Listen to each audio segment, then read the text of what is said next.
হাতে মাত্র আধ ঘন্টা সময়, কয়েকটা শীতকালীন সবজি আর কয়েকটা ঘরোয়া মশলা দিয়ে বানানো আজকের রেসিপি বিয়েবাড়ির স্বাদে ভেজ ডাল। তাহলে ভেজ ডালের এক ঝলক নিশ্চয়ই দেখে নিয়েছেন। রেসিপিটা জানার আগে বলি, আমার আজকের রেসিপি পুরোপুরি ফলো করে যদি আপনারা বাড়িতে ট্রাই করেন, তাহলে আশা করব বিয়েবাড়ি বলুন বা যে কোনো অনুষ্ঠান বাড়ির মতো ভেজ ডাল আপনারা বাড়ি দিয়ে বানিয়ে নিতে পারবেন খুব সহজেই। ও আচ্ছা, যাওয়ার আগে একটা কথা বলি, উপযুক্ত সিক্রেট মশলা থাকছে, যে মশলাটা আপনার ভেজ ডালকে একদম অনুষ্ঠান বাড়ির মতো পারফেক্ট বানিয়ে তুলবে। তাহলে চলুন। ভেজ ডালের জন্য নিয়েছি 75 গ্রাম মুগ ডাল, আর ডালটা সরিয়ে রেখে সবার প্রথমে সবজিগুলো কেটে নেব। সবজির মধ্যে আমি গাজর দিয়ে শুরু করেছি। নিয়েছি একটা গাজর, যেটা দুদিক কেটে নিয়েছি, আর হালকা করে খোসাটা ছাড়িয়ে যতটা ছোট করে পারা যায় কেটে নেব। যে কোনো রান্নার ক্ষেত্রেই সবজি কাটা কেমন হচ্ছে তার উপরে রান্নার স্বাদ কিন্তু অনেকটাই নির্ভর করে। এরপর নিয়েছি ফুলকপি, যেটা এখানে গোটা একটা নিয়েছি, কিন্তু গোটা একটা আমি দেব না, মোটামুটি 3টে বড় বড় ফুল নিয়ে নেব, বা একটা ফুলকপির অর্ধেক নিয়ে নেব। আর এবার ফুলগুলো মোটামুটি একটু ছোট ছোট করেই কেটে নেব। ভেজ ডালে ফুলকপি খুব একটা বড় বড় ভালো লাগবে না। ফুলকপি কাটা হলে একটা পাত্রে কিছুটা গরম জল নিয়ে আর অল্প এক চিমটে নুন দিয়ে ফুলকপিগুলোকে আমি কিছুক্ষণ ডুবিয়ে রাখবো। এরপর নিয়েছি বিনস, যেটা ছোট ছোট করে কেটে নেব। এরপর নিয়েছি একটা মাঝারি সাইজের টমেটো, যেটাকে ঠিক এইভাবে একদম ছোট ছোট করে কেটে নেব। প্রথমে উপর দিক থেকে পাতলা পাতলা কাট লাগিয়ে নেব, তারপর আরও একটা সাইড থেকে পাতলা কাট লাগিয়ে একদম ছোট করে কেটে নেব। আর এরপর তৈরি করে নেব ভাজা মশলাটা। কড়াই দিয়ে দিয়েছি প্রায় 1.5 চা চামচ মতো গোটা জিরে, 1 চা চামচ মতো গোটা মৌরি, আর 2টো শুকনো লঙ্কা। দিয়ে দেব 3 থেকে 4টে মতো এলাচ। দিয়ে কিছুক্ষণ ধরে এটা একটু ভেজে নেব। মশলার ভাজা গন্ধ বেরোলে সেটা নামিয়ে নেব। এরপর কড়াই দিয়ে দেব 2টো তেজপাতা আর সম্পূর্ণ মুগ ডালটা। মুগ ডালটা বেশ কিছুক্ষণ ধরে নাড়াচাড়া করে নেব, যতক্ষণ না ডালের মধ্যে হালকা একটা লাল রং আসছে। ডাল ভাজার সময় একটু খেয়াল করে ভাজতে হবে, যাতে ডালটা কোনোভাবেই পুড়ে না যায়। মোটামুটি একটা লালচে রং ধরলে গ্যাসের ফ্লেমটা অফ করে ডালটাকে বেশ কয়েকবার বেশ ভালো করে ধুয়ে নিতে হবে। ডালটা ধোয়া হয়ে গেলে তাতে বেশ খানিকটা পরিমাণ জল দিয়ে দেব ডালটাকে সেদ্ধ করে নেওয়ার জন্য।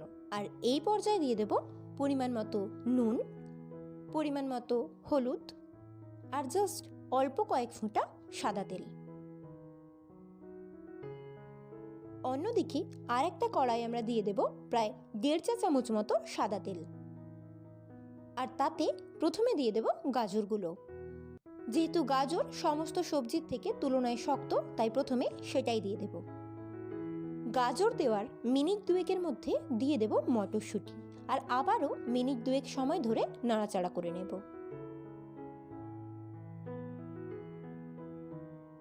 ওদিকে ডালটা ফুটতে আরম্ভ করলে ডালের উপর থেকে এইরকম সাদা সাদা ফেনাগুলো একটু সরিয়ে নিতে হবে, না হলে কিন্তু ডালের টেস্ট খুব একটা ভালো হবে না। আর এদিকে বাকি সবজিগুলো, মানে ফুলকপি, বিনস আর অল্প কয়েকটা কাজু দিয়ে দেব।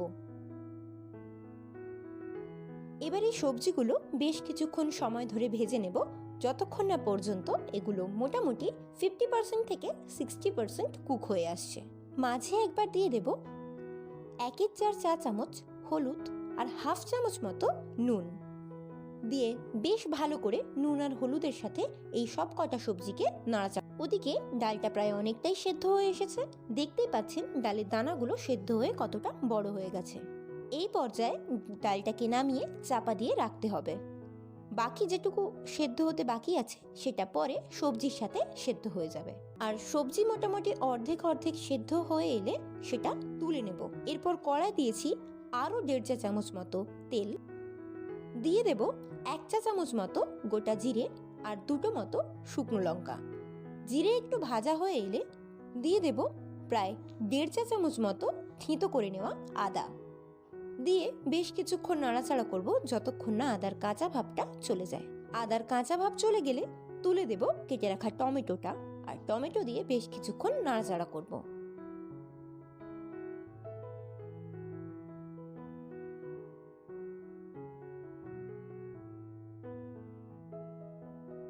ঝালের জন্য আমি এখানে দিয়ে দিয়েছি 2টো মতো বড় কাঁচা লঙ্কা কুচিয়ে।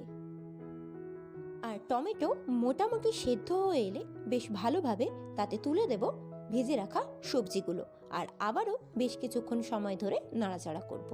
এই পর্যায়ে সবজির সাথে টমেটো বেশ ভালোভাবে মিশে গিয়ে সুন্দর একটা ফ্লেভার তৈরি করবে। আর সবজির সাথে টমেটো মিনিট 3-4 নাড়াচাড়া করে নেওয়ার পর ডালটা এতে তুলে দেব, আর আবারও সবটা একসাথে ভালো করে মিশিয়ে নেব। দিয়ে দেব প্রায় 10-12টা মতো কিশমিশ। ভেজ ডালে কাজু কিশমিশ না থাকলে ব্যাপারটা ঠিক বিয়েবাড়ির মতো জমে না। আর এবার ঢেলে দেব পরিমাণ মতো জল। জল এমন পরিমাণে ঢালবো যাতে এই ডাল আর সবজিগুলো জলের মধ্যে মোটামুটি ডুবে থাকে, আবার খুব বেশি না ডুবে যায়। এবার ঢাকা চাপা দিয়ে ততক্ষণ পর্যন্ত রান্না করে নেব যতক্ষণ না ডাল আর সবজিগুলো বেশ ভালো করে গলে আসে। প্রায় মিনিট 20 সময় পর দেখতেই পাচ্ছেন আমার এখানে সবজি আর ডাল সবটাই বেশ ভালোভাবে সেদ্ধ হয়ে এসেছে। এই পর্যায়ে আপনারা যদি চান তাহলে হালকা একটু ম্যাশ করে দিতে পারেন ডালের সাথে সবজিগুলো। আর আমি এখানে দিয়ে দেব প্রায় 1 চা চামচ মতো ঘি আর কয়েকটা চেরা কাঁচা লঙ্কা। ডালটা মোটামুটি আরও মিনিট 5 সময় ধরে ফুটিয়ে নেব, আর তারপর দিয়ে দেব তৈরি করে রাখা ভাজা মশলাটা। ব্যাস, এবার গ্যাসের ফ্লেম অফ করে দিলেই ভেজ ডাল পরিবেশন করার জন্য একদম রেডি। আর এই পরিমাণ মেনে যদি আপনারা ডাল বানিয়ে নেন তাহলে 4 থেকে 5 জন অনায়াসেই খেতে পারবেন। ভিডিওটা এতক্ষণ দেখার জন্য অনেক ধন্যবাদ। আর চ্যানেলটিকে অবশ্যই সাবস্ক্রাইব করে দেবেন, পাশে থাকা বেল আইকনটা প্রেস করে নোটিফিকেশনে অল অপশনটা চালু করে দেবেন। তাহলে এই যে পৌষ পেরোলে এরপর কিন্তু মাঘ আসছে। যদি আপনার একটাও বিয়েবাড়ির নিমন্ত্রণ না থাকে তাহলে কোনো চাপ নেওয়ার তো একদমই দরকার নেই। আমার রেসিপি ফলো করুন আর বিয়েবাড়ির মতো ভেজটা চটপট বানিয়ে ফেলুন। আজ তবে এখানেই আসি, দেখা হচ্ছে অন্য আরেকটা রেসিপি নিয়ে। ততক্ষণ পর্যন্ত টাটা।